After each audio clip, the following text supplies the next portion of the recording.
Now we start with histopathology or surgical pathology. So what is histopathology? As I already told you, it is microscopic examination of abnormal tissue. So what are the type of specimens we received in histopathology? So in histopathology, specimen comes from various clinical sites of hospitals like surgery, gynecology, orthopedic, ENT, skin, neurosurgery, gastroenterology. So all the clinicians who are performing any procedure on the patient and taking out anything from the body, either it could be a skin biopsy or a large breast mass or a portion of stomach, it has to be sent into the pathology department for histopathological examination. So what are the various surgical specimens we receive? First of all, multiple organs. Organs, most common example that I can give you is exenteration specimen. Exenteration specimen, usually the surgeons, they will do in case of a pelvic tumor where the tumor has involved almost the whole pelvic organ. So they will remove the bladder, the urinary bladder, they will remove the rectum, and in case of female they will remove the uterus cervix in toto. So that is your multiple organ removal. Or they can remove part of organs. For example, if patient is having a hepatocellular carcinoma involving only just one lobe of the liver, so the surgeons, they will do only partial hepatectomy. They will remove only a part of the liver and they don't take out the whole liver. Then there could be radical surgery specimens. The most common example I can give you is of modified radical mastectomy that is done for breast cancer. So the surgeons, they will remove the whole breast along with the axillary tail and the axillary lymph nodes. Then we have excisional biopsy, which is commonly done for benign tumors. Then we have true cut and needle, small linear course of biopsy specimen we will receive for diagnosis. Then we have guided biopsies. In autopsy, which is also a part of surgical pathology, we receive either whole organ or pieces of organ.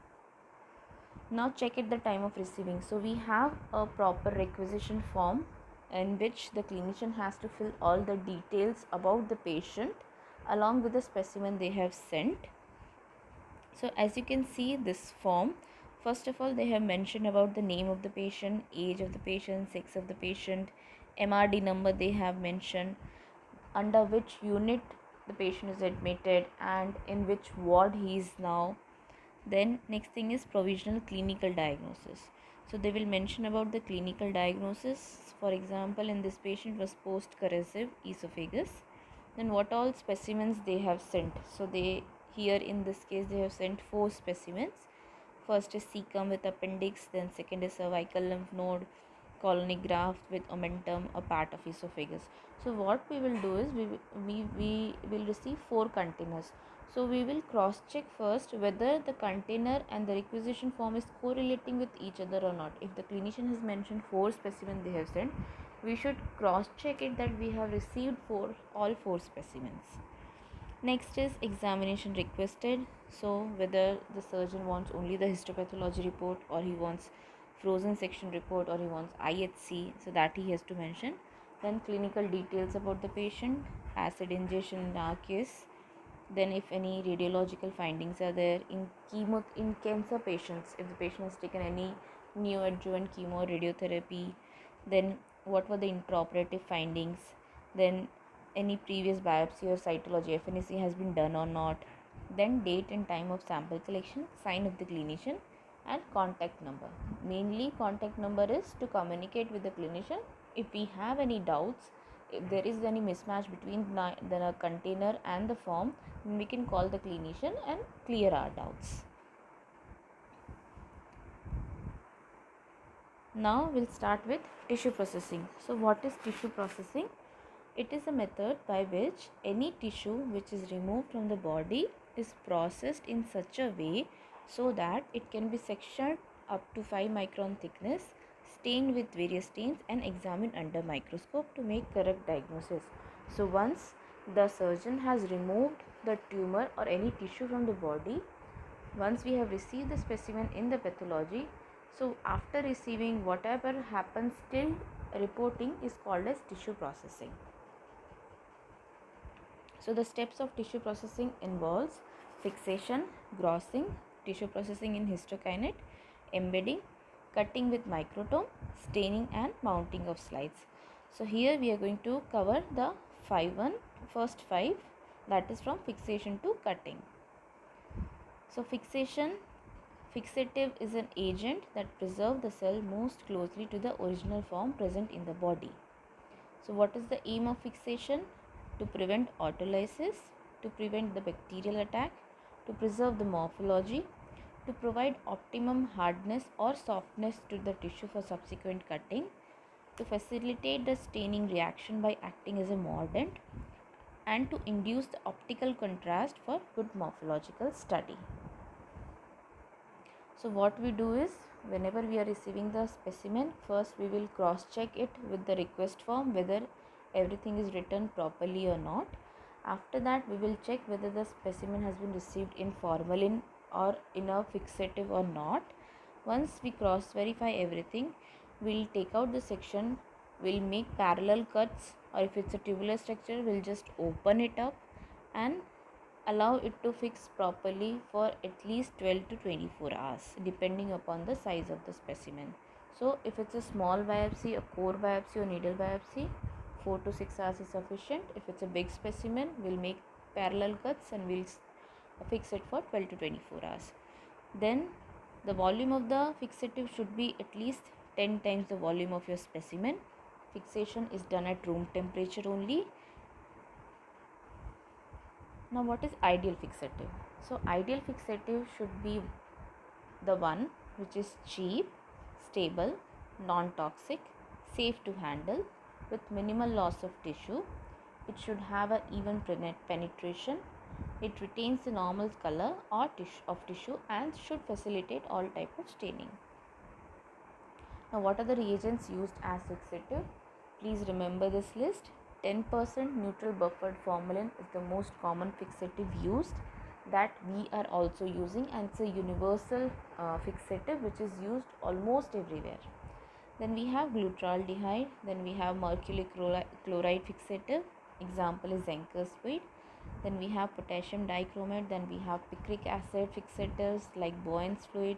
Then we have alcohol fixatives that we saw in even cytology specimens. In histopath we have Carnoy's and Clark's fixative, which are alcohol fixatives. And then we have osmium tetroxide.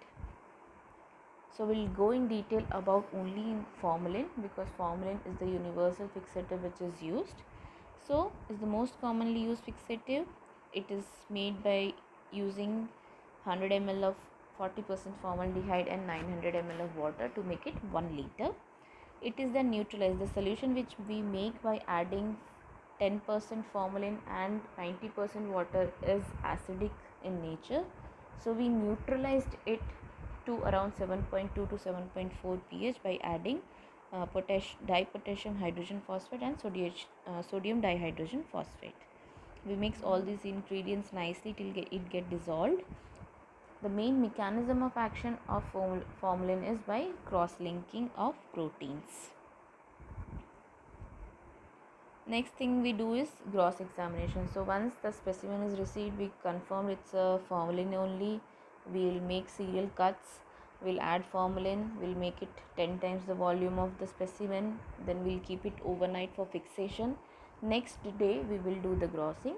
So grossing is nothing but you will describe each and everything which you are seeing in the specimen. So you will give the description of the specimen. You will measure the specimen in 3 dimensions like length, breadth and height. Then you will weigh the organ if necessary. You will see the color, you will see the external surface, you will cut the area and cut the tissue, and you will see the inner surface. This is just an example which I have given. This is a specimen of cholecystectomy or gallbladder. So here you can see they have put a scale. So first thing that we are going to do is we will measure the dimensions. So this will be your length of the specimen, this will be your breadth, and then this will be your thickness. These 3 dimensions will be taken. Then we will describe the external surface of the gallbladder, and then we will describe the mucosal surface. As you can see, this is whole bile stained or green color. if you're seeing any stone, that you have to mention. If you're seeing any stricture, that you have to mention. If you're seeing any abnormality of any type, it could be ulcer, it could be stricture, it could be polyp, it could be thickening of the wall. If you're seeing any abnormality, you have to mention that in your findings, in your gross description, and then you have to take a representative sample from that area. So if you're seeing an ulcer, you take a representative sample from the ulcer and submit it for processing to rule out it is not malignancy. So here you can see there is cassette. This is called as cassette. This white one is called as cassette. In this cassette, we will take a part of gallbladder and we will just submit it. This is actually cystic duct area. So they have taken the cystic duct and they have kept it here. So we will take representative section from everything and we will submit it in the cassette. Again, this is specimen I have kept for gallbladder only. So you will describe the 3 dimension of the gallbladder. You will describe length, height and width. After that, you will describe the external surface. In the internal surface, again you can see it's greenish. It's not that much dark green, but it is still bile stain. And you can see these yellowish streaks are going, which is because of cholesterolosis. So that also you will mention. If you are seeing any stone, if you're getting any stone, because gallbladder, usually people they do cholecystectomy for gallstones. So if you are seeing any stones, you have to describe about the stones also, what type of stones you are seeing. Next thing is, if you are seeing, as I told you, if you are seeing any abnormality, you have to mention that. What is the size of that abnormalities, you have to mention that also. And then you have to take a representative sample like this, one from here and one from here. These are the fundus body and the neck area from where you have to take the bits and submit in the cassette. Now depending upon your tissue size and your tissue which you are receiving, the number of cassettes will also differ. So this is how cassettes will look. So again, this one which which I have kept here, this cassette, this was a specimen of MRM. We have taken one bit from the tumor tissue and we have kept in one cassette. After keeping in the cassette, we have to give a number to that bit. So we will give, so like this, they have given a number over here. This is SP, stands for specimen number. So they will give a specimen number. Then they will write the number of bits they have taken.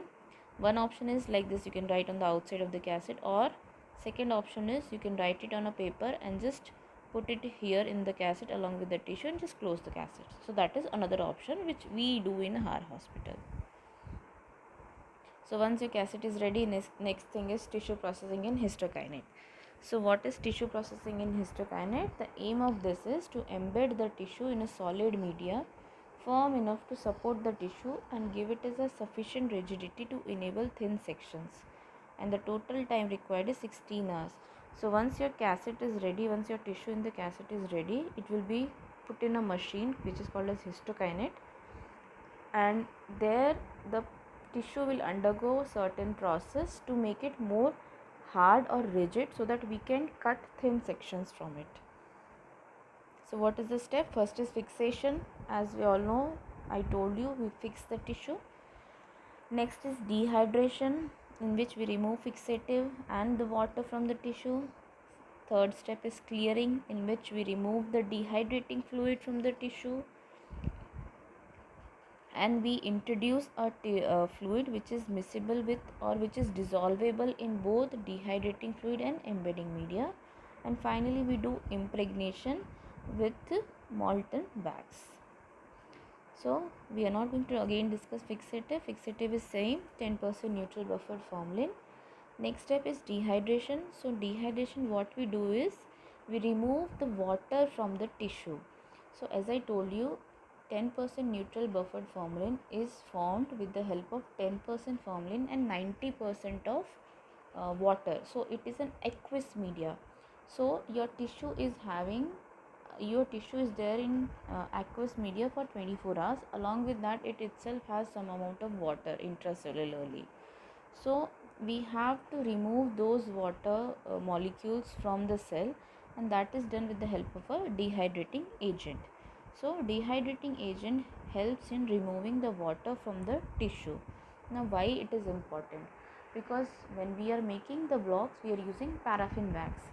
paraffin wax is not dissolvable in a aqueous media. So when you take a tissue and you put in a paraffin wax, it is not going to go inside the cell, it will remain outside only, so your cutting will impair. So what we do is, we will try to remove the water and add dehydrating agent. So we use a progressively increasing concentration of dehydrating fluid, and like 70%, then 80%, then 90%, and 100%. That will prevent tissue disruption. Now what are the dehydrating agents used? Ethanol, it's the ideal dehydrating agent, but it's very costly. People used to drink that also. Then we have methylated spirit, we have methanol, which is very toxic. Isopropyl alcohol is very cost effective, it's a good dehydrating agent. And acetone. So just remember the name. We have ethanol, methanol, methylated spirit, isopropyl alcohol, and acetone. So almost all alcohols and acetone. The next step is clearing. So as I told you, wax and water is immiscible, they cannot dissolve in each other. Similarly, dehydrating agent and wax, they cannot dissolve in each other. So now to introduce wax, we have to remove the dehydrating agent. So that is done with the help of a clearing agent. Now the another advantage of clearing agent is that wax is dissolvable in clearing agent also. So clearing agent will do two things. First, it will remove the dehydrating agent, and second, it will allow the wax to come inside the cell. Okay. So since alcohol and wax are immiscible, the alcohol which occupies the tissue should be replaced with clearing agent. So that's why we use a clearing agent. And why it is called clearing agent? Because it will give a transparent look to the tissue. Now what are the clearing agents used? So xylene, toluene, chloroform, cedarwood oil, olive oil, methyl benzoate, and methyl salicylate. We use xylene over here. Next is impregnation with wax. So once clearing agent is introduced, now wax can go inside the cell very easily. So we will put the tissue in molten wax for around 2 to 10 hours. That will go inside the cytoplasm of the cell. So this is your whole tissue processing in the histokinete. So what are the methods of tissue processing? One is manual. Manual means you will take multiple jars and you will put a timer, you will set a timer, or you put a stopwatch, and you put the cassettes in one container of fixative for 1 hour. Then you have to change manually all the cassettes into the second container. Then you have to change manually everything in third container. So that is a manual method, in which you have to continuously keep an eye on this procedure. Then we have a semi-automatic tissue processor and fully automatic tissue processor. So this is a fully automatic tissue processor. As you can see over here, we have these transparent glass jars which are filled with various reagents. Like one, there will be fixative, the next will be dehydrating agent, then again there will be clearing agent. So like that it will be filled. Again you can see in this, you have these clear glass containers, and you can see over here there is one container, two steel containers over here, which are having some sieves or pores in there, so that your fluids can go inside. So what we do is, we'll just load all the cassettes in this container, and you can see here there is a timer. So this is an automated machine. So we will just set the timer with the help of a lever. This container will go inside like this. It will stay in the media or in the reagent for a particular duration of time. After that duration of time is over, it will come up, it will move like this, it will go in the second container. Again, after certain period of time is over, it will come up, it will go on this side, and it will come like this again. So this process will be repeated continuously till it will come back here in the molten wax. So this is an automated machine. You don't have to do anything. You just fill all the jars with the respective reagents and you just start the machine, and it will work continuously. So you don't have to monitor ki now you have to change anything. So this is your automated tissue processor. So this is the time taken. First jar will be of formalin. It will be 10% neutral buffered formalin, which we keep for 5 hours. Then we have alcohols, graded alcohols, 50%, 60%, 70%, 80%, 90%, 100%. These are the dehydrating agents. Then we have a clearing agent, 2 changes of xylene. and then we'll have 2 changes of wax, that will be for 1.5 hours each. So this will be around total 16 hours. So what we will do is, after the grossing is finished, around in evening 4 o'clock or 5 o'clock, we'll put everything, all the tissue in that container, and we'll start the machine. So overnight our tissue processing will be continuing, and by next day morning our impregnation will be over. After impregnation is over, next step comes is embedding. So embedding is a method in which a tissue is embedded in a solid media, make it firm enough to support the tissue and give it sufficient rigidity to enable then thin sections to be cut. What are the various embedding media? Paraffin wax is the most commonly used embedding media, which we also use. Then there are other waxes, resins and medias like agar, gelatin and celluloid. So paraffin wax is the most commonly used embedding media. It's very cheap, easy to handle, and commercially it is available with a various melting point range from 40 to 70. As I told you, you should know the names of the other embedding media which we are not using, but still you should know what other medias we can use. So we have resins, which are mainly used for electron microscopy. We have gelatin, which is used for frozen section. We have agar, and we have celluloid, which is mainly used for large tissue blocks. Then we have Leucart's L block. These are nothing but L-shaped brass molds. These are L-shaped brass mold which are used for making paraffin blocks. So these two molds, actually when we keep together, it will form this square or rectangle like thing, and in that square or rectangle we will put tissue and molten wax to embed the tissue. So this is how tissue embedding is done. As you can see over here, these are the L blocks which are kept together to form these rectangular or square shapes. And next thing we will do is, we will just pour some molten wax in these along with the tissue which is embedded, and we allow it to dry, and it will form the paraffin block. Then we have even tissue embedding. This was the manual method which I described with the help of Leucart's L block. We have tissue embedding stations also, in which we have 3 units: thermal, cool and dispenser unit. So this is the machine of tissue embedding. This is your thermal unit, in which the wax is kept and it gets heated and gets molten. This is your dispenser unit, from which the wax will be dispensed, and this is your cooler unit. So what we do is, first we'll add the wax in the thermal unit. Once it got heated, we'll keep the tissue like this in a stainless steel plate for embedding after removing from the cassette. Then from here the molten wax will come out, and it will be poured over this stainless steel mold, and then it will be transferred to this cooling unit. So like this your paraffin block will get ready. Now after paraffin block is ready, we will do section cutting. So section cutting is done with the help of an instrument called as microtome. Various types of microtome which are available are rotatory, rocking, sliding, base sledge, rotatory rocking, freezing and ultra microtome. What we use is rotatory microtome. So what are the parts of microtome? Here we have a block holder, then we have a knife holder, then we have locks, and then we have a rotatory wheel, and we can use either a reusable or a disposable knives. So as you can see in this picture, again you have a paraffin block which is here fixed. You have a knife over here, and this is the lock, and this is the handle through which this will move up and down, and the sections will be cut. So this is how sections are cut, and you can see here, you can see over here, you have a section of ribbon like section of the tissue.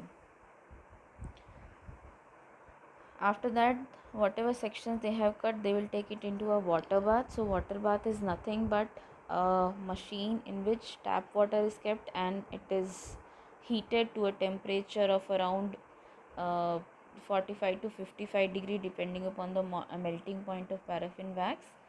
The temperature of the water bath should be 5 degree below the melting point. So if the melting point of paraffin wax is 60, you should keep your water bath at 55. So the section will be floated first on this water so that all the wrinkles which are there will be gone, and then you take the section on the slides. The slide will be already covered with an adhesive. We use albumin as adhesive. So this is how your uh, cutting will get over and you will get the slide. Staining portion will be taken in the next practical. Next thing we'll discuss about is frozen section.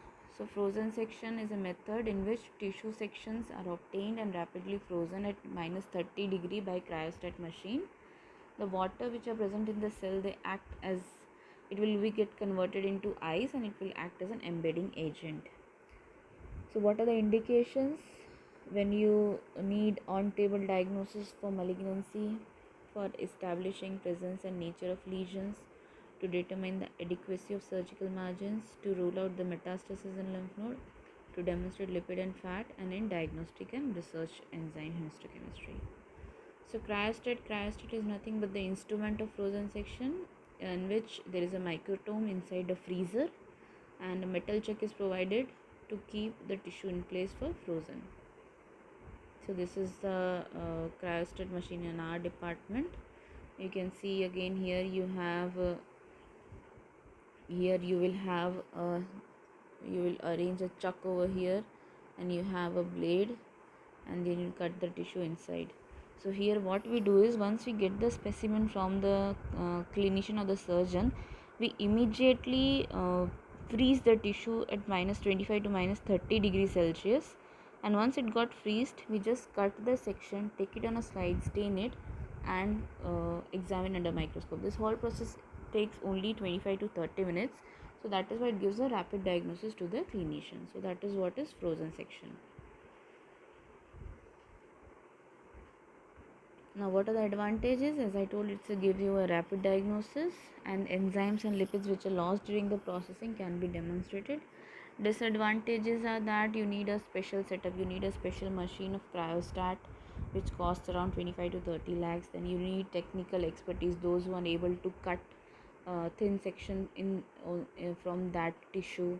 Then other disadvantage is that artifacts may be produced due to ice.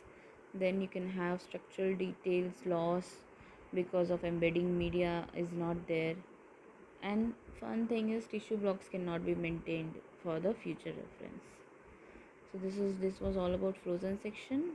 So finally the summary was about the surgical resection of organ biopsies. What were the specimens received at the HP, gross examination, fixation of tissue, processing takes 16 hours and has steps of dehydration, clearing, impregnation. Then we have embedding, microtomy, then unstained slides will be ready, then staining, and that is then final reporting. So this is the whole process which occurs in histopathology.